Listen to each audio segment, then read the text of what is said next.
이런 신종 감염병은 계속 반복될 거예요.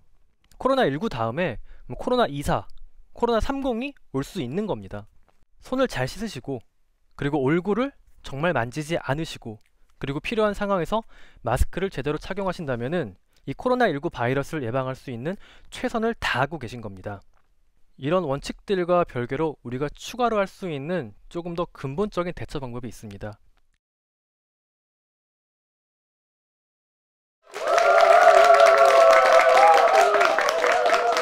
네, 안녕하세요. 저는 내과 전문의 우창윤이라고 합니다.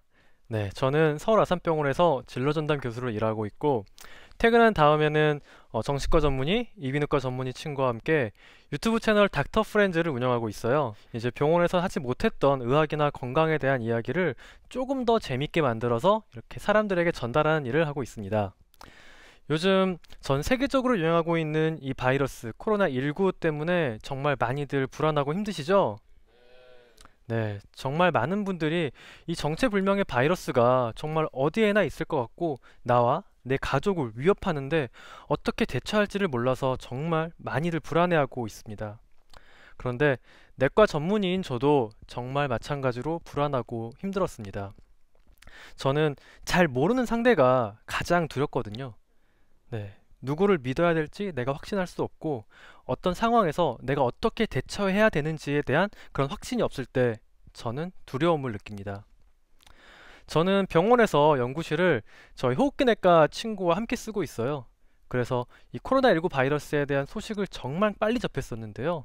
어느 날 친구가 저한테 중국에서 어떤 정체불명의 폐렴이 돌고 있다에서부터 시작을 한 거예요. 아, 이게 바이러스성인 것 같다. 그런 다음에는 며칠 뒤에는 이게 코로나 바이러스 변종에 의한 건데 지금 우한이 패닉 상태다. 아마도 이게 우리나라까지 전파가 될 것 같다라는 이야기도 전했고요. 또 얼마 뒤에는 이게 전염력이 굉장해서 전 세계적으로 퍼지는 이런 팬데믹 상황까지 갈 것 같다라는 이야기를 친구에게 계속 접했습니다. 그렇게 저희 의사 친구들은 모이면은 뭐 게임이라든지 어떤 스포츠에 대한 이야기를 하는 게 아니라 몇 달 전부터 이미 당시에는 특히 더 이 정체를 몰랐던 폐렴에 대한 이야기를 굉장히 많이 했어요. 그런데 저는 집에 돌아오면은 아직 한 살이 채 되지 않은 제 어린 딸이 있었고요. 저희 누나는 이제 막 첫 번째 아이를 임신한 상태에 있었습니다. 솔직히 걱정이 굉장히 많이 됐어요. 좀 두렵기도 했고요. 잘 모르니까요. 그래서 이런 좀 지나친 공포를 제 스스로 좀 이기고 좀 차분하게 이 사태를 내가 봐야겠다라는 생각이 들어가지고 저는 이 코로나19 관련해서 나오는 논문들을 계속해서 읽기 시작했습니다. 그리고 앞서 이야기했던 똑똑한 저희 호흡기내과 친구에게 이 바이러스 정체와 우리 대처에 대해서 계속해서 물어봤어요. 근데 그렇게 시간이 지나면서 제가 어느 정도 이 코로나19 바이러스 정체에 대해서 알게 되고 제 스스로 내가 취해야 될 행동들의 원칙을 정하게 되니까 약간 그런 대책 없던 그런 공포감이 조금은 누그러들고 저는 차분하게 조금은 달라진 저의 일상으로 돌아올 수 있게 됐습니다. 지금 많은 분들이 몇 달 전에 저와 비슷한 상황이신 것 같아요. 많이 불안하고 많이 두려우신 것 같아요. 당연해요. 왜냐면은 자기의 소중한 가족, 그리고 행복한 일상이 지금 위태롭다고 생각을 하시는 거거든요. 그리고 이런 분들의 반응은 크게 두 가지로 나뉘는 것 같습니다. 첫 번째는 너무 지나치게 불안하신 거예요. 그래서 내가 어떻게 취해야 할 그런 행동의 원칙을 세우지 못하고 너무 공포스러운 나머지 소중한 자기의 일상에 집중을 못 하시는 거예요. 그래서 본인이 이 코로나19를 예방하기 위해 취할 수 있는 최선의 예방책들을 시행하면서도 계속해서 불안하고 공포스러워서 또 요즘 범람하는 조금은 과장된, 조금은 잘못된 정보들도 계속 취해요. 그러면 점점 더 불안해지시는 거죠. 그리고 또 다른 극단에 계신 분들이 있어요. 이분들은 오히려 저희 전문가나 의사들이 이야기하는 위험성을 조금 낮게 평가하시고 이 전염병이 돌 때 우리가 취해야 할 행동의 원칙들을 무시하세요. 하지만 이런 분들도 저희 의사들이 이야기를 나눠보니까 이 바이러스의 정체에 대해 정확히 알지 못하시고 점점 달라져가는 자신의 일상이 불안한 거예요. 좀 두렵고요. 그래서 저는 이렇게 이야기를 나눠보면서 이 마찬가지 두 극단에 있는 분들이 똑같이 불안해하고 있고 이런 신종 감염병의 정체에 대해 잘 모르고 있고 이때 취해야 될 행동의 원칙을 아직 못 세웠기 때문에 이렇게 힘들어 하시는구나 라고 생각을 하게 됐습니다.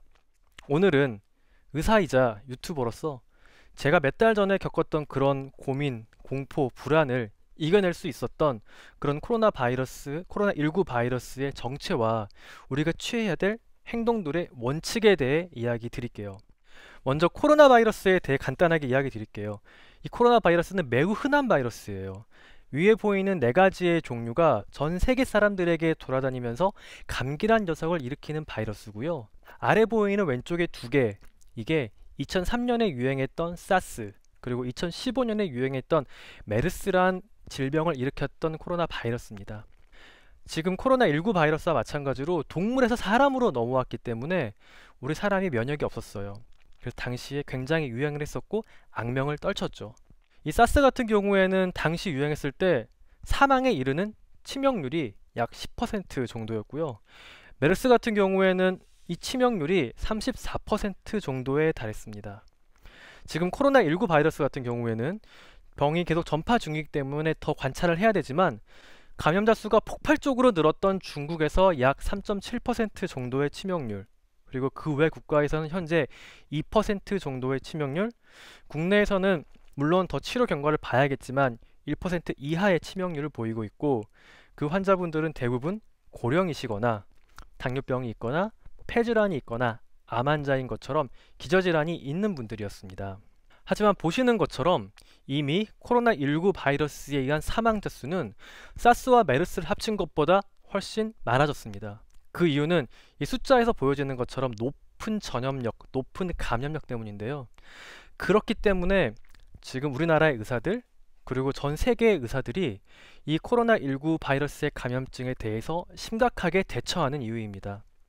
특히 이 코로나19 바이러스 같은 경우에는 증상이 경미한 경우에도 바이러스의 배출량이 많을 수 있고, 심지어 증상이 거의 없는 경우에도 일상생활을 하면서 바이러스를 배출할 수 있기 때문에 전파가 빠르고 이거를 막기가 매우 어렵습니다. 그러면 다음으로 이 코로나 바이러스를 직접 보여드리면서 이 바이러스의 약점과 그리고 그 정체에 대해 이야기를 드릴게요. 왼쪽 사진은 실제 중국 환자에서 검출된 코로나19 바이러스의 전자현미경 사진입니다. 오른쪽은 이걸 좀 보기 좋게 3차원적으로 다시 그린 거라고 생각하시면 돼요. 보시면은 동그란 구에 뼈다귀처럼 생긴 스파이크들이 막 박아져 있어요. 그쵸? 이 뼈다귀 같은 스파이크는 주 성분이 단백질입니다. 그리고 이 동그란 표면, 이 울퉁불퉁한 표면은 주 성분이 지질이에요. 그러면은 의사들이 왜 이 바이러스를 예방할 때 비누로 손을 씻으라고 하는지 알게 될 겁니다. 저희들이 손에 기름때가 묻으면은 비누로 씻어야 깨끗이 씻어지잖아요. 마찬가지로 이 바이러스가 손에 묻었을 때 비누로 손을 씻게 된다면은 이 지질층이 깨지면서 바이러스가 사멸하게 됩니다. 그리고 손 세정제의 경우에는 알코올이 60% 이상이 들어있다. 그러면 그 알코올이 여기에 보이시는 단백질이라든지 지질 성분의 변성을 일으키게 되고 일부를 파괴하게 됩니다. 그래서 바이러스의 감염력이 떨어지게 되고 전체 마리수가 감소하게 돼서 예방 효과가 있는 겁니다. 이런 코로나 바이러스가 전파되는 경로는 크게 두 가지가 있어요. 첫 번째 경로는 이 바이러스가 들어있는 침이 뭐 탁자라든지 뭐 테이블이라든지 똑같은 거죠. 그쵸? 뭐 손잡이라든지 이런 곳에 묻어 있는 거예요. 그런데 우리가 잘 모르고 일상생활을 할 때 의식하지 않잖아요. 그래서 만지고 난 다음에 이 손으로 우리 얼굴을 만지면서 눈, 코, 입 이런 점막을 통해서 균이 안으로 침투하는 겁니다. 이 바이러스는 매우 많은 양이 배출되기 때문에 이런 테이블 같은 곳에서는 심지어 길게는 7에서 10일 정도까지 감염을 일으킬 정도로 생존할 수 있다고 알려져 있고요. 우리는 의식하지 못하는 사이에 1시간에 평균 16번 정도 얼굴을 만집니다. 따라서 우리가 조금 더 의식적으로 밖에 나갈 때 무엇인가를 잘 만지지 않고, 무엇을 만졌을 때 얼굴을 잘 만지지 않고 손을 가능한 한 비누나 세정제로 씻는다면은 이 바이러스가 침투하는 첫 번째 주요한 경로를 효과적으로 막을 수 있습니다. 그리고 또 여러분들 의식적으로 연습하실 게, 화장실 가서 손을 씻으신 다음에 있잖아요. 나올 때 손으로 문을 열지 마시고 팔꿈치나 어깨로 미는 것처럼 이렇게 손을 좀 덜 쓰는 것을 연습을 하셔야 돼요. 한 연구에 따르면은 계절에 걸리는 계절 독감 같은 경우에도 약 80% 정도는 예방을 할 수 있다고 합니다. 그리고 앞서 제가 이 코로나19 바이러스가 증상이 거의 없는 환자분들도 바이러스를 배출하기 때문에 전염력이 높다고 했잖아요. 그거 외에도 여기 보이시는 저 단백질, 막 박혀져 있는 단백질에 변이가 일어났습니다. 그래서 우리 몸의 면역세포들이 얘네를 인식하고 공격하지를 못해요. 그리고 이 바이러스가 우리 몸에서 분비되는 점액질에 더 높은 친화력을 가져가지고 쉽게 말하면 우리의 면역세포의 공격은 피하면서 더 잘 달라붙습니다. 그런데 다행인 거는 이 크기가 바이러스의 크기치고는 그렇게 작은 건 아닙니다. 중간 이상의 크기여가지고 얘네가 그냥 공중에 둥둥 떠다니는 농도가 우리를 그냥 감염시킬 만큼 높지는 않아요. 그래서 그 두 번째 주로 전파되는 경로는 우리가 기침을 하거나 이렇게 말을 할 때 튀기는 침에 의해서 전파가 되는 겁니다. 그냥 옆을 지나간다고 해서 감염이 되는 건 아니에요. 그리고 이렇게 비말로 전파되는 거는 약 1.8m 이내라고 알고 계시면 됩니다. 대략 2m 정도 된다고 생각을 하시면 되는데요. 따라서 환기가 잘 되는 곳에서 나와 다른 사람의 거리가 2m 이상이다. 그러면은 마스크는 사실상 큰 예방 효과는 없다고 생각하시면 됩니다. 하지만 우리가 아무래도 실내 생활, 특히 엘리베이터 같이 닫힌 공간에서 다른 사람들하고 밀접한 접촉을 해야 될 때는 마스크가 어느 정도 예방 효과가 있기 때문에 착용을 추천드리고요. 그리고 특히 이 바이러스는 제가 증상이 경미하다고 했지 않습니까? 그쵸? 그래서 혹시 내가 목이 아프거나 기침이 있거나 뭔가 좀 몸살 기운이 있는 것 같다.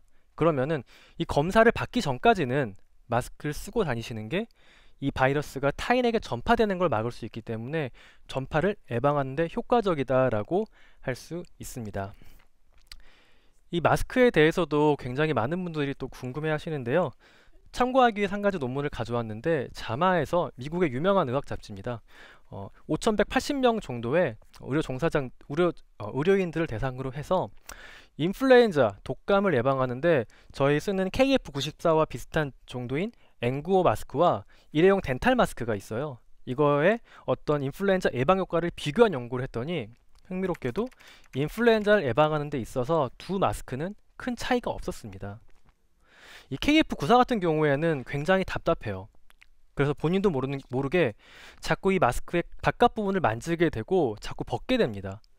그래서 그렇기 때문에 굳이 그 마스크에 있어서는 KF94에만 우리가 꼭 이렇게 너무 집착할 필요는 없다라고 생각하시면 되겠습니다.